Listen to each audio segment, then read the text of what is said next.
Hey guys, welcome back to The Readers. I hope you're having an amazing day. Let's get right into the stories. The first one is an entitled People story. I never thought I would be the kind of person who keeps multiple copies of important documents, but working as a paralegal for the past 8 years has made me incredibly paranoid about paperwork. My boss always says that the difference between winning and losing a case often comes down to who has better documentation. That obsessive attention to detail probably saved my house and my sanity. I bought my house 3 years ago after saving for what felt like forever. It was not much to look at when I first saw it, but the bones were good and the price was right. I spent every weekend for 2 years fixing it up myself. I learned to tile, to paint properly, even how to install new fixtures. By the time I was done, it felt like more than just a house. It was proof that I could build something with my own hands. The house sits on a quiet street in a neighborhood that has been slowly improving over the years. Nothing fancy, but solid, working-class families who take care of their properties. I have good neighbors who wave when they see me in the yard and who accepted packages when I was not home. It was exactly the kind of place I had always wanted to live. Because of my work background, I keep digital copies of everything on my phone and laptop. The deed, mortgage papers, insurance documents, even receipts for major repairs. People think it is overkill until they need something and cannot find it. I have helped more than one friend track down important papers because they saw how organized I kept my files. Last Tuesday started like any other day. I had been in court most of the morning helping my boss prepare for a property dispute hearing. The irony of that is not lost on me now. I left work around 3 in the afternoon because the hearing got moved to the next day. I was looking forward to getting home early and maybe working in the garden for a while. As I turned onto my street, I noticed a bright yellow compact car parked in front of my house. That was not unusual since parking can be tight sometimes, but as I got closer, I could see someone crouched down by my front door. At first, I thought maybe it was a delivery person having trouble finding the right address, but then I heard the unmistakable sound of a power drill. I parked in my driveway and got out slowly, trying to process what I was seeing. A middle-aged woman in a floral dress was literally drilling out the lock on my front door. There were new hardware store locks scattered on my front porch, and she had a tool bag beside her like she was planning to install them. I stood there for probably 30 seconds just watching, because my brain could not make sense of what was happening. This woman was not trying to hide what she was doing. She was working in broad daylight, in full view of the street, like she had every right to be there. I walked up to the porch and cleared my throat. She looked up at me with the most annoyed expression, like I was interrupting something important. She said that she was busy and asked if I needed something. Her tone suggested that I was the one who did not belong there. I told her this was my house and asked what she thought she was doing. I tried to keep my voice calm, but I could feel my heart starting to race. She stood up and looked at me like I had said something ridiculous. She informed me that this was private property and I needed to leave. She said it with such confidence that for a split second I wondered if I had somehow gone to the wrong house. But no, this was definitely my house. I could see my garden gnome peeking out from behind the bushes I had planted last spring. My car was in my driveway. The house number matched my keys. I pulled out my phone and started recording. I had learned from work that documentation was everything, and something told me I was going to need evidence of whatever was happening here. I asked her again who she was and what she was doing to my door. I made sure to state clearly for the recording that this was my home and I had not given anyone permission to change the locks. She got defensive and asked why I was recording her. She said she had every right to secure her property and that I was harassing her. She claimed she had bought the house through a private sale and had the papers to prove it.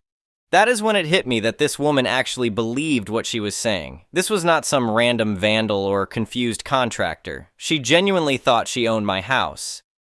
I asked her to show me these papers. She rummaged through a large tote bag and pulled out a manila folder. She waved it at me and said everything was legal and above board. She told me I could call the police if I wanted because she was not doing anything wrong. I took her up on that offer. I dialed 911 while she continued drilling, apparently convinced that the police would side with her. The operator asked if this was an emergency, and I honestly was not sure how to categorize it. I explained that someone was changing the locks on my house and claiming they owned it.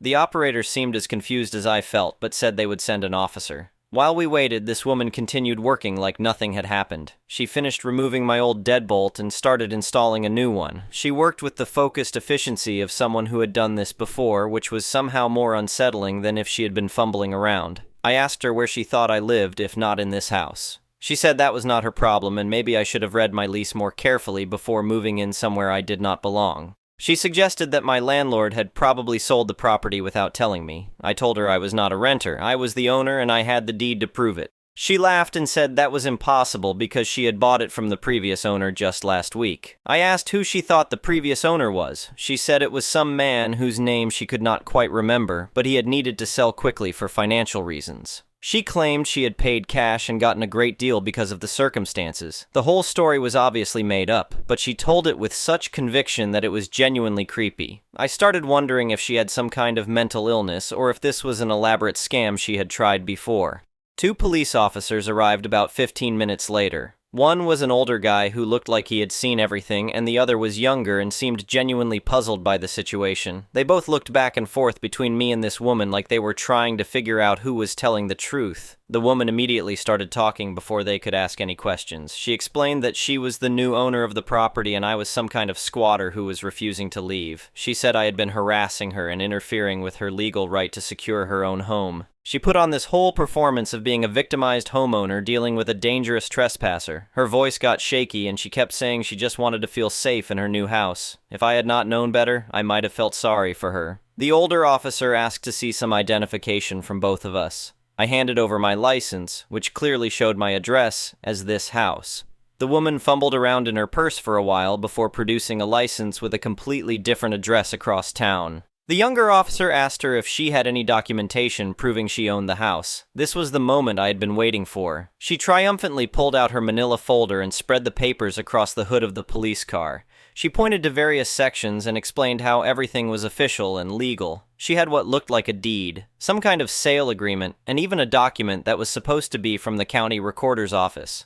To someone who did not work with legal documents every day, they might have looked legitimate. They had official-sounding language and formal formatting. But I could see the problems immediately. The deed was printed on regular copy paper instead of the heavy bond paper counties use. The fonts were inconsistent, like someone had copied and pasted from different sources. Most obviously, the supposed county seal was clearly just a low-resolution image someone had downloaded and printed. It was so blurry you could see the individual pixels.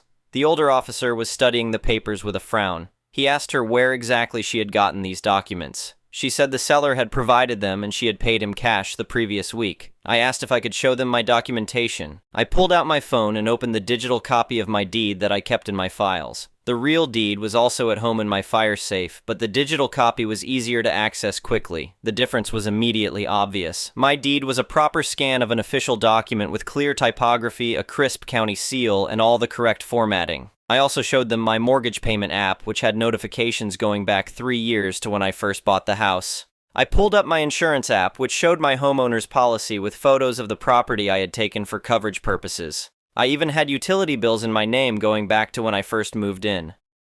The woman started getting agitated as she realized the officers were taking my documentation more seriously than hers. She insisted that her papers were real and accused me of creating fake digital documents. She said anyone could Photoshop anything these days and that her hard copies were more reliable. The older officer asked her for the name of the person who supposedly sold her the house. She hemmed and hawed before finally giving a name that did not match anything in the county records. When he asked for contact information for this seller, she claimed she had paid cash and did not have any way to reach him. The younger officer went back to their patrol car to run some kind of check on the property records. When he came back, he confirmed that I had been the sole owner of record for the past 3 years and there had been no recent sales or transfers. That is when the woman's whole demeanor changed. She started getting loud and demanding to know why the police were not doing their job. She accused them of being in on some kind of conspiracy and threatened to call their supervisor. The older officer told her to calm down and asked her to explain where she had gotten the fake documents. That word fake was like a slap to her. She started yelling that nothing was fake and that she was being victimized by corrupt officials who were trying to steal her house. She demanded that they arrest me for harassment and trespassing. She said I had been stalking her and trying to intimidate her out of her rightful property. The whole performance was so over the top that both officers just stared at her. The younger officer asked if she had attempted this kind of thing before. She got defensive and said she did not know what he meant. He explained that they were going to need to search her bag to see if she had fake documents for other properties. That set her off completely. She started screaming about her rights and how they could not search her belongings without a warrant.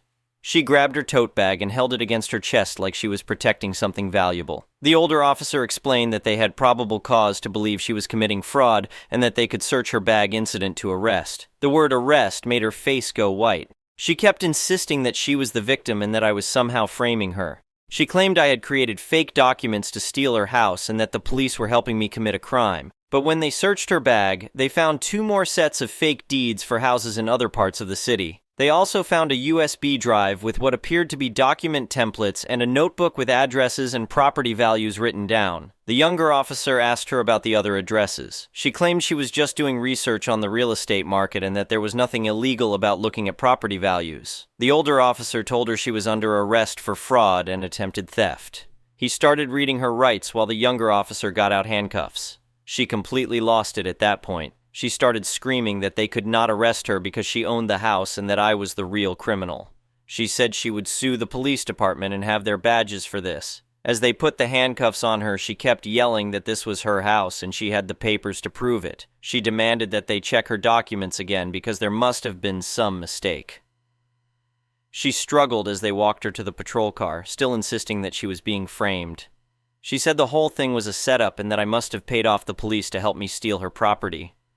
The older officer came back to talk to me while his partner got her secured in the car. He explained that this was not the first time they had seen someone try to claim ownership of property using fake documents. He said it was a new variation of an old scam, but usually people targeted rental properties or abandoned houses. He told me I should get my locks changed immediately since she had been working on them. He also suggested I keep an eye out for anyone else who might come around claiming to own the house, because sometimes these scammers work in groups. I asked if I would need to press charges or appear in court. He said the district attorney would probably want to talk to me, but they had enough evidence to prosecute without putting too much burden on me.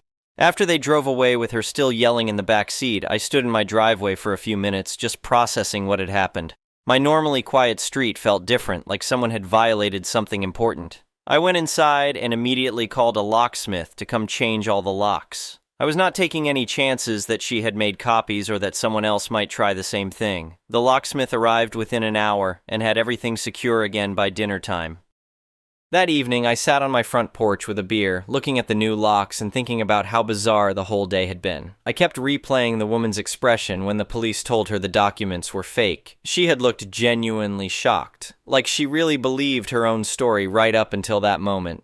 I called my boss to tell her what had happened, since it seemed like something she should know about, given our line of work. She was fascinated by the legal aspects and said it would make a great case study for the office. She also confirmed what the police officer had told me about this being a growing problem. She said there had been several cases recently of people using fake documents to claim ownership of properties, usually targeting houses they thought were vacant or in foreclosure. The next day, I got a call from a detective who wanted to ask me some questions about the incident. He explained that the woman had been charged with multiple counts of fraud and that they had found evidence she had tried this scheme at least 3 other times in the past few months. He told me that in one case she had actually succeeded in convincing a confused elderly homeowner to let her change the locks before family members intervened. In another case, she had tried to claim ownership of a house that was genuinely vacant, but the real owner showed up while she was moving furniture in. The detective said my case was particularly strong because I had such good documentation and because I had recorded the initial confrontation. He explained that many victims of this type of scam do not have easy access to their property documents, which gives the scammers time to establish some kind of presence on the property. He asked if I had any idea how she might have targeted my house specifically. I told him I had no idea, since there was nothing about my property that would suggest it was available for sale or unoccupied. The detective explained that scammers often target houses based on public records that show recent sales or ownership changes. Since I had bought my house relatively recently, my name might have appeared on some list that made it seem like the property was in flux. He also said that some scammers specifically look for houses where the owners work regular hours and might not be around during the day to notice someone tampering with the property. The fact that she had started working in broad daylight suggested she thought she had time to complete the lock changes before anyone noticed. Over the next few weeks, I kept expecting something else to happen. I found myself checking the locks every time I came home and looking out the windows more than usual, but everything stayed quiet and normal. About a month later, the detective called to tell me the woman had pleaded guilty to multiple fraud charges and would be serving jail time. He said she had been doing this for months as her primary source of income, essentially trying to squat in houses and then claim ownership when challenged. In some cases, she had successfully confused homeowners or tenants long enough to demand money to leave. In other cases, she had hoped to establish enough presence on the property to make it difficult for the real owners to remove her quickly. The detective explained that this type of scam was particularly appealing to criminals because it exploited the complexity of property law. Most people do not carry their deed around with them, so it can take time to prove ownership in a confrontation. That delay gives scammers opportunities to create confusion or demand payment. He told me I had done everything right by documenting the incident and calling police immediately. He said too many people try to handle these situations themselves, which can escalate into violence or give scammers time to strengthen their false claims. A few months later, my boss asked me to put together a presentation for the office about property fraud schemes. I used my experience as a case study and included practical advice about protecting yourself from similar scams. The main points were simple but important. Keep digital copies of important documents where you can access them quickly. Document any suspicious activity around your property immediately. Do not try to handle confrontations with potential scammers alone. And most importantly, call police right away if someone makes false claims about owning your property. I also learned that having organized paperwork is not just about being prepared for emergencies. It is about being able to prove your rights quickly and clearly when someone challenges them. In my case, the difference between my professional digital documentation and her obvious fake papers made the police investigation straightforward. The whole experience taught me that property ownership is more vulnerable than most people realize. We think of our homes as secure because we have locks and alarms, but the real security comes from having proper legal documentation and knowing how to use it. I still live in the same house and I still love the neighborhood, but I definitely pay more attention to who is around my property during the day. I have also gotten to know my neighbors better, partly because I wanted them to know what had happened, and partly because having people who recognize you makes it harder for scammers to claim they belong. Looking back, the most unsettling part was not the attempted fraud itself, but how confident the woman had been in her false story. She had not acted like someone who knew she was lying. She had acted like someone who genuinely believed she had a right to take my house. That kind of delusional confidence is dangerous because it can be persuasive to people who do not know better. If I had not had my documentation ready, and if the police had not been thorough in checking the facts, the situation could have been much more complicated. I keep a framed copy of the police report from that day on my desk at work, not because I am proud of what happened, but because it reminds me why attention to detail matters so much in legal work. Sometimes the difference between justice and injustice comes down to who has better paperwork. The locksmith who came that day still laughs when he sees me around the neighborhood. He said in 30 years of changing locks, he had never had a customer who needed emergency service because someone was trying to steal their house with fake documents. He said it sounded like something from a movie. But it was not a movie, it was just another Tuesday that turned into something completely unexpected. And the only reason it ended well was because I had learned to document everything and keep good records. I never found out exactly how the woman had chosen my house or whether she would have tried the same scheme on my neighbors if I had not been there to stop her. But I do know that being prepared made all the difference between a minor inconvenience and a potentially serious legal problem. These days, when people ask me about home security, I tell them locks and alarms are important, but the most important thing is keeping good records, because possession really is not 9/10 of the law when you have digital backups and know how to use them. The next one is a malicious compliance story. I worked in an accounting department at a small business. My boss, Gary, was great and gave us lots of autonomy to get everything done. It was a small business, and over the years, as is common in small businesses, I picked up a number of duties that weren't strictly in my job description but were pretty important. We also had a number of processes that were not well documented, but we were understaffed and not able to make any real changes. Things overall were pretty good though, and our work flowed well and everyone was happy. Not everyone though. Gary's boss, Carl, recently had taken over as president of the company and wanted to slash costs. Gary was one of the highest paid employees, and Carl tried to get him to take a pay cut or a cut in hours. When Gary refused, Carl fired him and shortly replaced him with Matt, who was much less experienced and much less qualified. Around this time, I used my leverage with Carl to get a solid raise.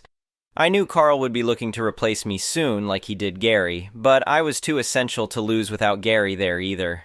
I figured I had about 6 months, which lined up with about when I was planning to move out of state anyway.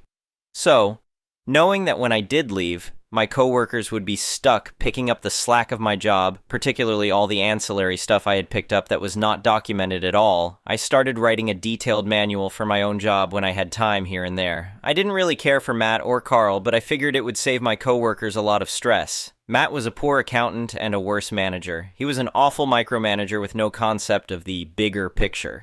Pretty quickly, he noticed that I was spending time doing all these other duties not in my JD. He told me I was only to work on projects he assigned me directly. I tried to point out all the things that would not get done if I didn't do that. He was having none of it and told me not to worry about it, as it wasn't my job. Sure thing, boss. I stopped doing anything except what he told me to do, and the department started falling apart. Customer emails went unanswered, software stopped working with no one to support it, files weren't organized, etc. I normally took care of these and 100 other things, but Matt was pretty clear I'm not to do any of it. I also stopped working on my manual. After a few months of this, but sooner than I expected, I was laid off by Carl and Matt for budgetary reasons. Of course, they listed my job on Indeed that same day for a laughably low salary. I was given no warning, just sat down for a meeting with the two and walked out the door. Matt didn't allow me to take anything from my desk, access my computer, or say my goodbyes to my coworkers. He was also very clear I was not to retain any company documents or information. Sure thing, boss. So I left, and I heard from coworkers still there that over the next few weeks, things took an even worse nosedive. They weren't able to fill my job, and nobody could cover most of my actual job duties or any of my ancillary duties. By this point, vendors weren't being paid, and payroll wasn't going out on time. And then I got the call. Matt found the file I had left in a conspicuous spot on the network drive. Job manual and processes.zip. It was encrypted. What's in it? Oh, just a draft of all my job duties and everything I was responsible for that I worked on during downtime. Why was it even encrypted? Well, it had a bunch of confidential data and passwords in it, boss. What's the password? Sorry, boss, I don't know. I didn't retain it after leaving, but it's in my files. In reality, since it wasn't finished, the manual wasn't going to be some panacea for all the company's problems, but I had padded it with a lot of images, so I imagine the file size was pretty attractive, and the password was indeed in my files.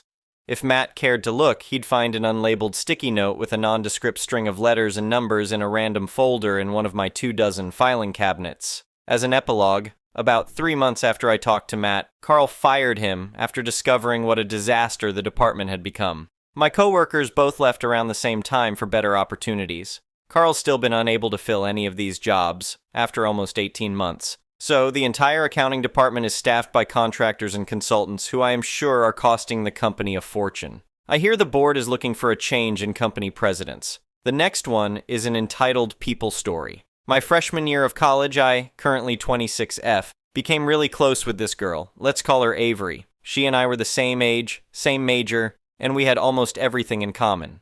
We immediately became the best of friends, and that quickly became extremely toxic for many reasons. We had the same opinions on almost everything, but the things we disagreed on, they became huge deals even if they weren't. She was one of those people who, if she didn't like someone, you weren't allowed to like that person either. If she thought a song was great, you had to think that song was great too. If I expressed anything that differed from her, a big blowout would ensue. But I had also never felt closer to someone, literally never met someone who was so like me in so many ways aside from what seemed to me like jealousy, maybe? I still don't really know. Anyway, about 3/4 of the way through my freshman year, she has a big blowout on me because she finds out I like the show Sex Education, and she thinks that show is racist because it has no POC characters. I tell her it does in fact have POC characters, quite a few of them. Apparently that was the last straw for her, and LOL, because she cut me off for this comment even, and we didn't talk for nearly 7 months. Fast forward to November the following year, I randomly get a long DM from Avery saying how sorry she is, how much she misses me, how she wishes she could make it right.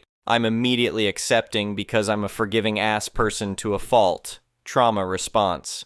We meet up a week later, get matching tattoos, and instantly we're hanging out every day all day again like nothing ever happened. In fact, she's even more close and supportive and less argumentative than before. Everything is great. Suddenly, her car breaks down. She also just got fired from her job the week before. She lives in the middle of nowhere with her awful grandmother. I live 2 hours away in the city. I tell her, Come live with me until you can get on your feet. I know what it's like to have nothing going for you in a small town with no way to get around. She moves in with me, no job, no savings, no car. She's been at my place for a week, job hunting online, when all of a sudden she has a medical emergency. Usually I wouldn't downplay something like that, but she really never had any paperwork or evidence of what she claimed to be dealing with, and her symptoms would come and go whenever it was most convenient for her, it seemed. She isn't going to be able to work for at least a few weeks. So I am paying for everything. I never asked her for rent money because it was never meant to be a permanent thing. I'm buying her food, taking her to appointments, paying her phone bill for 2 months. Finally, I said enough. I got her an interview at my retail job and she got hired. Then she missed the first week and a half of work for another medical emergency and I had to cover her shifts. At this point, I was getting annoyed. After a couple months of working there, calling out at least once a week and making me look terrible because I recommended her. She gets off a few hours before me one night. I ask her to pick up stuff for dinner. She does. I get home and she immediately hits me with, "You need to send me $12 for groceries." I look at the receipt sitting inside the bag. The total for the entire grocery haul was $12 and some change. Mind you, this is not a lot of money. I could easily send it. But I have also been paying for everything for this girl for almost 5 months at this point, and even though she's had a job for months, I'm still paying her way for everything. I even paid the full adoption fee for the cat we adopted together. Remember this, it's important later. I've given her a place to live, a job, food, W33D, a cat, friendship, morning coffees I couldn't afford, and she's gonna ask me to cover the entire $12 dinner? Like, girl, I was over it. I told her I would send her $6 because that was half, and she was also eating the food. She began to moan and groan about how she was awful and absolutely ridiculous for expecting to get reimbursed, how she should never ask for anything ever again, and she's just the worst friend ever. All in that sarcastic, feel-bad-for-me tone of voice. I stood there and said, "No, I don't think you understand. You are a leech." She immediately got up and tried to fight me. Luckily, I shoved her off and got up to my room and locked the door. I listened as she packed her stuff and left. She called a friend to come get her because, again, no car, LOL. When I went downstairs after she had left, I discovered that the cat that I paid to adopt was gone. She stole my ducking cat. I don't care that she's the one that found the cat. I paid for her. She's my baby. I've still never seen my poor kitty to this day, almost 5 years later.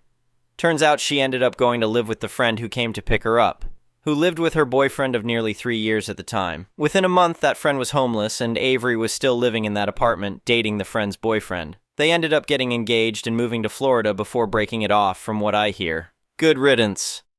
The friend who was impacted and I are very good friends now, so at least there's that. Anyway, thank you for watching.